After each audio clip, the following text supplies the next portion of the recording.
بانی P T I معافی مانگنے کو تیار، اگر مگر کے ساتھ 9 مئی کا اعتراف کر لیا۔ صحافیوں سے گفتگو میں کہا کہ واقعات کی ویڈیوز سامنے لائیں، ملوث عہدیداروں اور کارکنوں کو سزا دلواؤں گا، مجھ سے جو رویہ رکھا گیا اس پر بھی معافی مانگی جائے، ملک کی خاطر بات کرنے کو تیار ہوں، کوئی اگر بات نہیں کرنا چاہتا تو نہ کرے۔ بانی نے لاہور میں زمان پاک آپریشن کے دوران پیٹرول بم پھینکنے کا بھی اعتراف کر لیا۔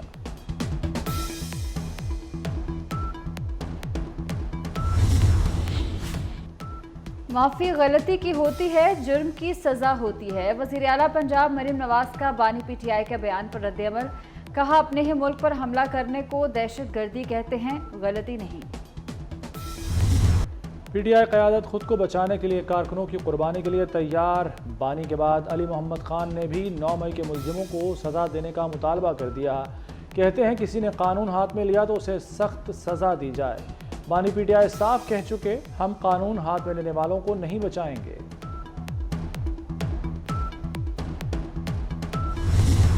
سینیٹر عرفان صدیقی کہتے ہیں بانی پی ٹی آئی کا بیان مایوسی، جھنجھلاہٹ اور دروازے بند ہونے کا اظہار ہے۔ ادارے بانی پی ٹی آئی سے کس بات پر معافی مانگے؟ 1 سال ہو گیا ہے، بانی پی ٹی آئی نے تمام کوششیں کی لیکن ناکام ہوئی۔ 5 اگست کو قید کا 1 سال ہوا ہے، ملک میں کہیں 10 بندے نظر نہیں آئے۔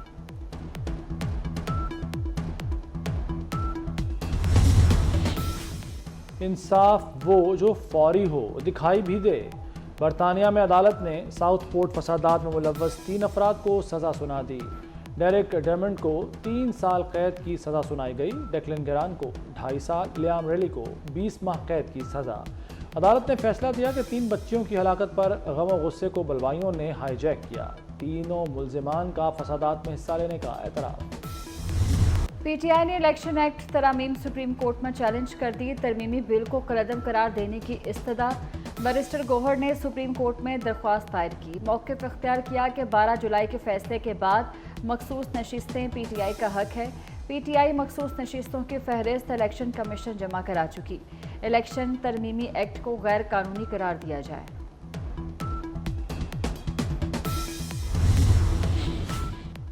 الیکشن کمیشن بھی فرنٹ فٹ پر، مخصوص نشستوں کے فیصلے کے خلاف نظر ثانی اپیل دائر کر دی۔ 12 جولائی کا فیصلہ واپس لینے کی استدعا۔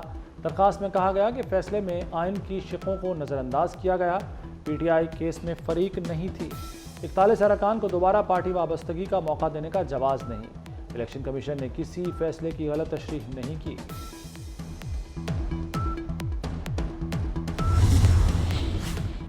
اسماعیل ہنیہ کی شہادت کے بعد او آئی سی کا ہنگامی اجلاس، پاکستان نے غزہ میں اسرائیلی مظالم رکوانے اور جنگ بندی کرانے کا مطالبہ دہرا دیا۔ وزیر خارجہ اسحاق ڈار نے کہا کہ اسرائیلی جارحیت خطے کو لپیٹ میں لے سکتی ہے، اسرائیل کو اس کے مظالم پر جواب دہ بنانا ہوگا۔ غزہ تک امداد کی فراہمی کے لیے تمام راستے کھولے جائیں، ہم فلسطینی بھائیوں کے ساتھ ہیں۔ سلامتی کے خلاف کسی جارحیت کے سامنے چپ نہیں رہیں گے، ایرانی صدر مسعود پزشکیان نے فرانسیسی صدر پر واضح کر دیا، کہا مغرب بدامنی کی روک تھام چاہتا ہے تو صہیونیوں کی حمایت فوری طور پر بند کر دیں۔ فرانسیسی صدر کی مسعود پزشکیان سے تحمل کی اپیل۔ وزیر اطلاعات عطا تارڑ کے پی ٹی آئی پر وار، بولے شیخ مجیب کو ہیرو کہنے والی پارٹی نے بیانیہ بدل لیا۔ پی ٹی آئی نے ایک مجسمہ گرنے پر بیانیہ بدلا، بانی نے اپنا موازنہ شیخ مجیب سے کیا، مجیب کے مجسمے گرے تو کوئی اور بات کی جا رہی ہے، کیا ہیرو کہنے کی ویڈیو آپ نے شیئرز نہیں کی؟ بنگلہ دیش میں زندگی معمول پر آنے لگی، تعلیمی ادارے اور گارمنٹس فیکٹریاں کھل گئیں، مظاہرین نے سڑکوں کی صفائی بھی شروع کر دی۔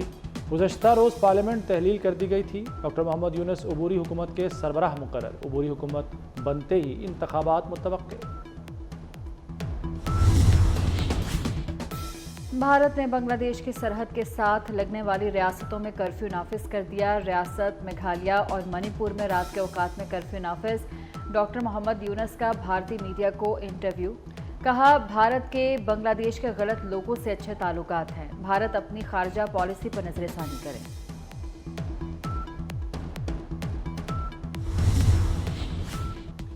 بنگلہ دیش کے آرمی چیف جنرل وقار الزمان کا کہنا ہے کہ صورتحال بہتر ہو رہی ہے، 3-4 روز میں حالات معمول پر آ جائیں گے۔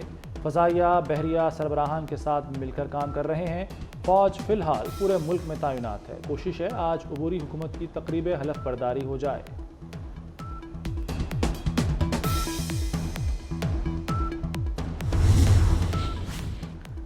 بنگلہ دیش کی سابق وزیر اعظم خالدہ ضیاء کا 7 سال بعد ویڈیو پیغام۔ اپنی پارٹی کے ریلی سے خطاب میں کہا کہ عوام جمہوری بنگلہ دیش کی تعمیر کریں جہاں تمام مذاہب کا وقار برابر ہو۔ ہمیں اس جیت کے بعد نیا بنگلہ دیش تعمیر کرنا ہے جہاں طلباء اور نوجوان ہماری امید ہوں۔ خالدہ ضیاء نے جانوں کا نذرانہ پیش کرنے والوں کو خراج تحسین پیش کیا۔ عراق جانے والے زائرین کو بڑی سہولت مل گئی۔ ہوائی سفر سے جانے والے زائرین سے داخلے پر پاسپورٹ نہ لینے کا فیصلہ۔ اربعین کے لیے پاکستانی زائرین کے کوٹے میں اضافہ کیا جائے گا۔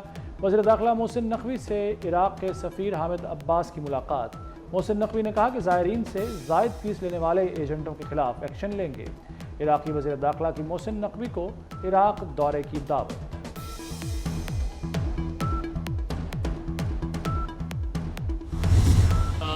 برف پگھلنے لگی، حکومت اور جماعت اسلامی کے مذاکرات میں پیش رفت۔ وزیر اطلاعات عطا تارڑ کا کہنا ہے کہ بہت سے معاملات پر اتفاق ہو گیا۔ نائب امیر جماعت اسلامی لیاقت بلوچ کہتے ہیں حکومتی موقف سن لیا، اب جماعت کی کمیٹی سے مشاورت ہونا باقی ہے۔ مذاکرات میں حکومتی ٹیم کی قیادت وزیر داخلہ محسن نقوی نے کی۔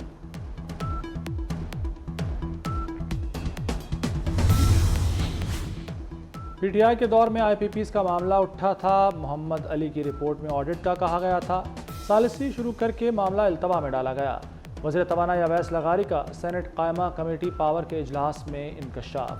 کہا آئی پی پیز کا معاملہ دیکھ رہے ہیں۔ صدر آصف زرداری سے چیئرمین پیمرا محمد سلیم کی ملاقات۔ صدر مملکت نے جعلی خبروں اور غلط معلومات کے پھیلاؤ کی حوصلہ شکنی کی ضرورت پر زور دیا۔ انہوں نے کہا کہ حقائق کی جانچ پڑتال اور معلومات کی تصدیق کا کلچر فروغ دینا ہوگا۔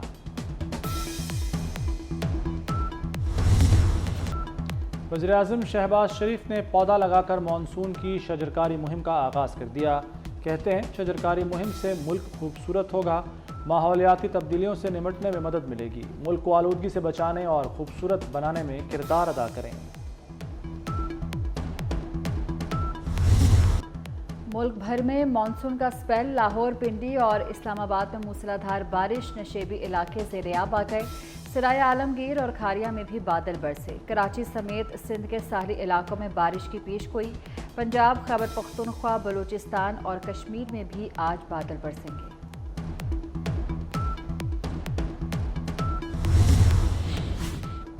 وفاقی وزیر رانا تنویر حسین سے امریکی سفیر ڈونلڈ بلوم کی ملاقات۔ دو طرفہ تعلقات اور باہمی دلچسپی کے امور پر تبادلہ خیال۔ رانا تنویر نے کہا کہ پاکستان امریکہ کے ساتھ شراکت داری کو قدر کی نگاہ سے دیکھتا ہے۔ زرعی یونیورسٹی کے لیے امریکہ کے تعاون کو سراہتے ہیں۔ امریکہ کے ساتھ زرعی تعاون کو مضبوط بنانا چاہتے ہیں۔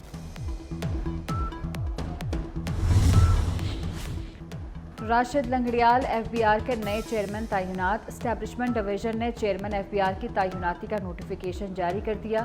Chairman F B R Amjad Zubair Tiwana نے قبل از وقت ریٹائرمنٹ کی درخواست دی تھی۔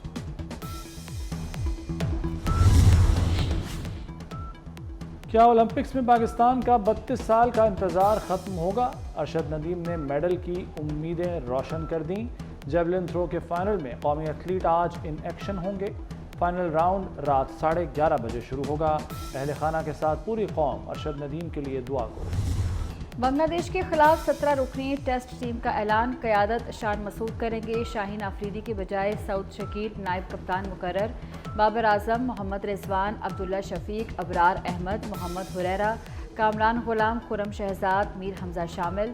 نسیم شاہ، سلمان آغا، شاہین آفریدی، محمد علی، سائم ایوب، سرفراز احمد بھی قومی اسکواڈ کا حصہ۔